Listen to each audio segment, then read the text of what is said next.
എന്താന്ന് ചോദിക്കണ്ടാവൂല്ലേ? ഞങ്ങളുടെ കാലത്ത് പാഠപുസ്തകമല്ലാതെ വേറൊരു പുസ്തകം വായിക്കുന്നത് വളരെ പേര് പാഠമുദ്ര ഇതിലുണ്ട്. നിങ്ങൾ എല്ലാരും നോക്കി വായിച്ചു കൊടുക്കുക. അപ്പൊ നിങ്ങൾക്ക് കുറച്ച് കൂടുതൽ മനസ്സിലാവും.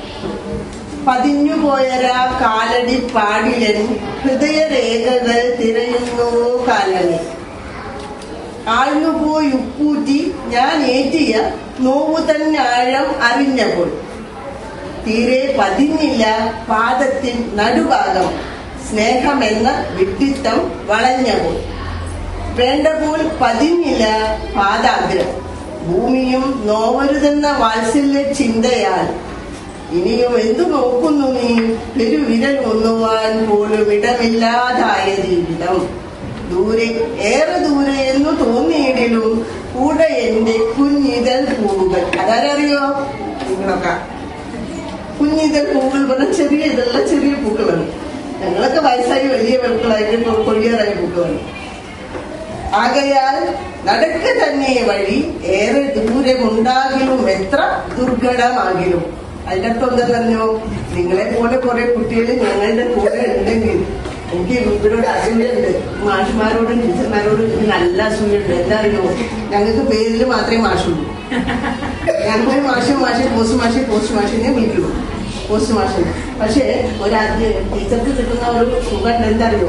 അവർ എത്ര വയസ്സായാലും അവർ പഠിപ്പിച്ച കുട്ടികൾക്ക് എത്ര വയസ്സായാലും കൂട്ടിപ്പോയി ടീച്ചറെ എന്ന് പറഞ്ഞിട്ട് പഠിക്കുന്ന ഒരു സുഖമുണ്ടല്ല. ആ കുട്ടികളെ കിട്ടുന്നൊരു സുഖമുണ്ടല്ലോ, അത് വേറെ ഏത് ജോലിക്കും കിട്ടില്ല. അതുകൊണ്ട് എനിക്ക് നിങ്ങളോട് അസൂയുണ്ട്. ശരി മതി. അപ്പൊ എല്ലാവർക്കും സന്തോഷപൂർവ്വം ബഹുമാനപ്പെട്ട എച്ച്.എം. ആദരണീയരായ അധ്യാപകരെ, എന്റെ പ്രിയ കൂട്ടുകാരെ, ഇന്ന് ജൂൺ 19 വായനാ ദിനം. വായിച്ചു വളരുക, ചിന്തിച്ച് വിവേകം നേടുക എന്ന മുദ്രാവാക്യത്തിലൂടെ കേരളത്തിലെ നിരാക്ഷര ഗ്രാമങ്ങളിൽ നിന്ന് അക്ഷര സംസ്കാരത്തിന്റെ നിറദീപവുമായി സാക്ഷര കേരളം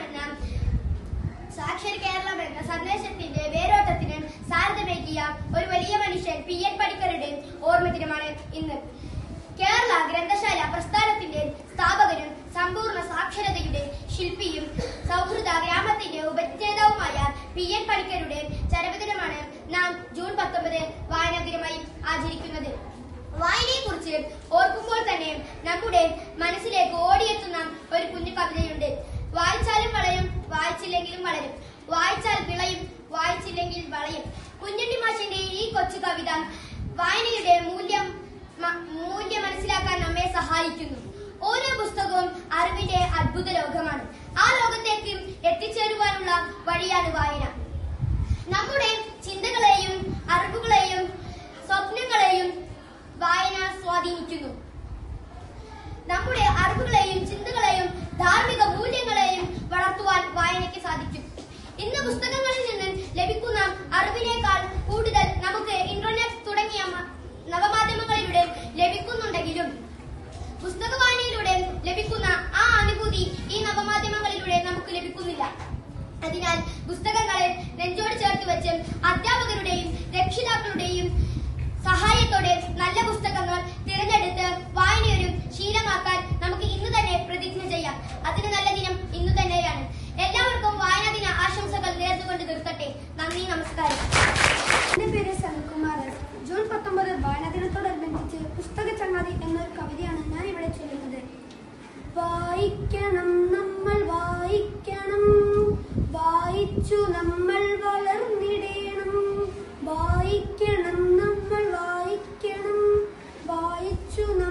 വായിക്കുവാൻ നിനക്ക്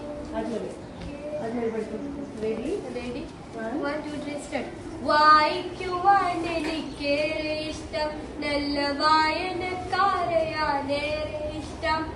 വായിക്കുവാൻ എനിക്കേറെ ഇഷ്ടം, നല്ല വായനക്കാരെയാണേറെ ഇഷ്ടം.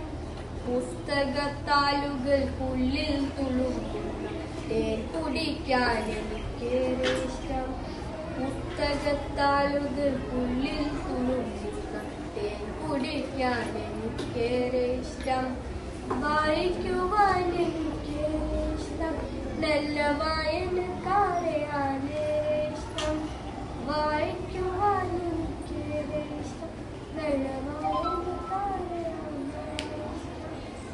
ഒത്തു കളിക്കാൻ പഠിക്കാൻ രസിക്കുവാൻ പൊട്ടിച്ചിരിച്ചു വിതുമ്പിക്കരയുവാൻ. ഒത്തു കളിക്കാൻ പഠിക്കാൻ രസിക്കുവാൻ പൊട്ടിച്ചിരിച്ചു വിതുമ്പിക്കരയുവാൻ. ഉള്ളിൽ വിളിച്ചു പകരം ഗുരുവിനെ ഉണ്മയെ സ്നേഹിക്കുവാൻ.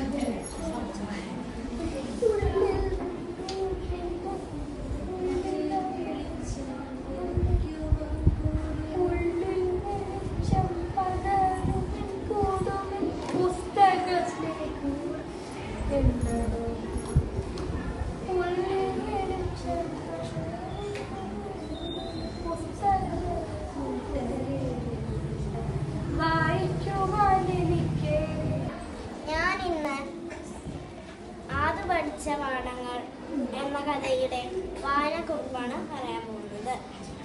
നീലക്കുറിഞ്ഞി എന്ന ബാലസാഹിത്യമാലയിലെ ഒരു കുഞ്ഞു കഥയാണ് ആദ്യ പഠിച്ച പാഠങ്ങൾ.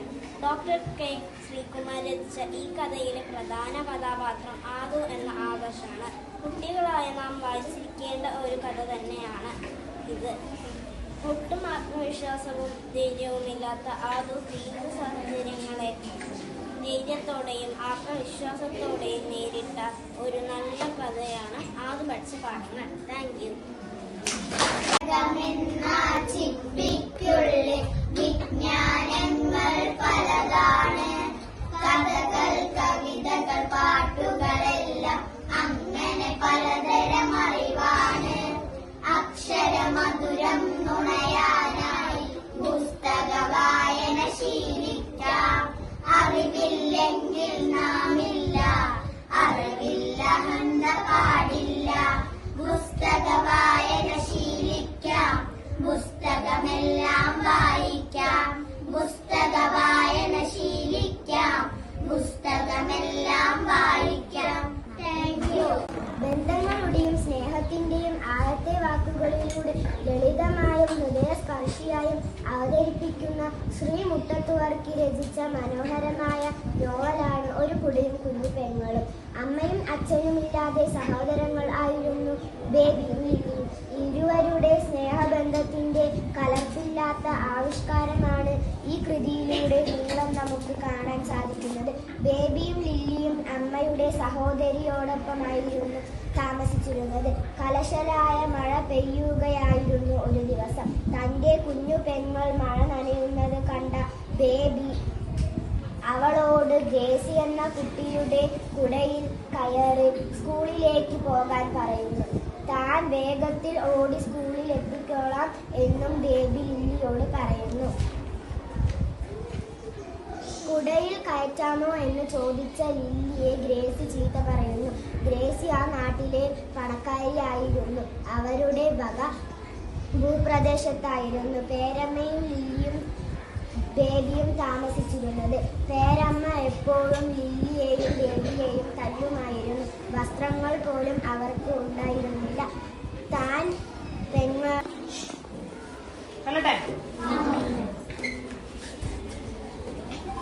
അക്ഷരം നെഞ്ചോടു ചേർക്കാം, അറിവിന്റെ പാലാഴി നീന്താം. പുസ്തകവെട്ടം തെളിക്കാം, ഒരു നവലോകം പടുക്കാം. നമ്മൾക്കൊരു നവലോകം പടുക്കാം. അക്ഷരം നെഞ്ചോടു ചേർക്കാം, അറിവിന്റെ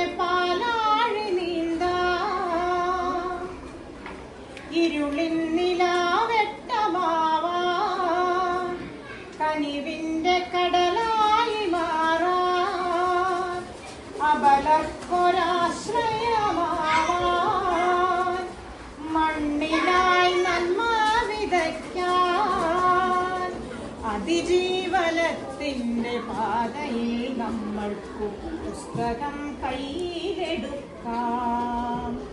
അതിജീവനത്തിൻ്റെ പാതയിൽ നമ്മൾക്കു പുസ്തകം കയ്യിലെടുക്കാം.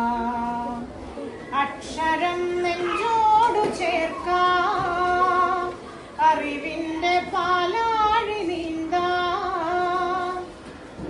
കഥയുടെ കടലിൽ തുടിക്കാം, കാവ്യ കുതുകികളായി മുന്നേറാം. ചിന്തതൻ ചിറകേറിപ്പാറാം, നേരിൻ്റെ കാവലാളാവാം. വായന ജീവന്റെ സംഗീതമാവുന്ന പുസ്തകശാലകളാവാം, വിശ്വപുസ്തകശാലകളാവാം. അക്ഷരം നെഞ്ചോട് ചേർക്കാം, അറിവിന്റെ പാലാഴി നീന്താം. ഒരു വരി നമുക്ക് നേരിട്ടല്ല. അക്ഷരം നെഞ്ചോട്